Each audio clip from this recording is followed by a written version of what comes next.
تقرير الراصد العربي هو مادة أو أداة من أدوات المدافعة والمناصرة من أجل التأثير بالسياسات العامة على مستوى وطني وعلى مستوى إقليمي، خاصة في مجال الصحة بترابطها مع القضايا الأخرى الاقتصادية والاجتماعية أو حتى في قضايا الحوكمة.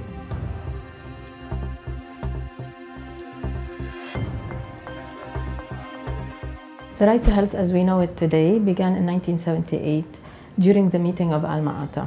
During that meeting, world leaders defined primary health care and in fact decided that governments are responsible for providing health care and the determinants of health for their populations. In some Arab countries, the constitutions make explicit mentions of the right to health, whereas in others, the right to health is not mentioned at all. أن الدستور الأردني للأسف من الدساتير القليلة في المنطقة العربية التي لا تذكر الحق في الصحة على الإطلاق. الحق في الصحة هو حق دستوري، لكن الحقوق المعتمدة كانت ديما حقوق superficial ترقيعية. آثار السياسات النيوليبرالية على الحق في الصحة هي آثار سلبية، أتطرق إلى موضوع الخصخصة، إلى موضوع تراجع الاستثمار في القطاع الصحي العمومي، إلى قضايا حقوق الملكية الفكرية. أكبر معيق للصحة في فلسطين والحق في الصحة في فلسطين هو الاحتلال الذي بممارساته العسكرية وإغلاقه وحرمانه الناس للوصول للرعاية الصحية عماله بيؤدي إلى مستوى عالي من الحرمان ومستوى عالي من تشتت النظام الصحي.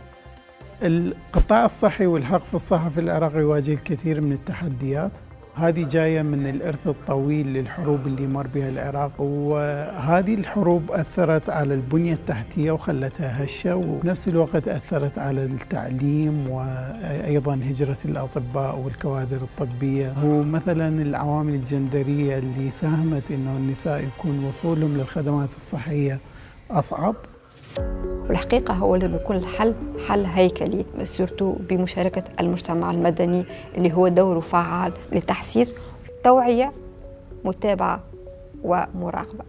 التوصية الأساسية هي يجب إحداث قطيعة مع السياسة النيوليبرالية وإعادة الاعتبار للقطاع العمومي والاستثمار العمومي، وهذا يتطلب طبعا إصلاح ضريبي مهم وعادل يمكن الدولة من التوفر على إمكانيات ضرورية لهذا الغرض.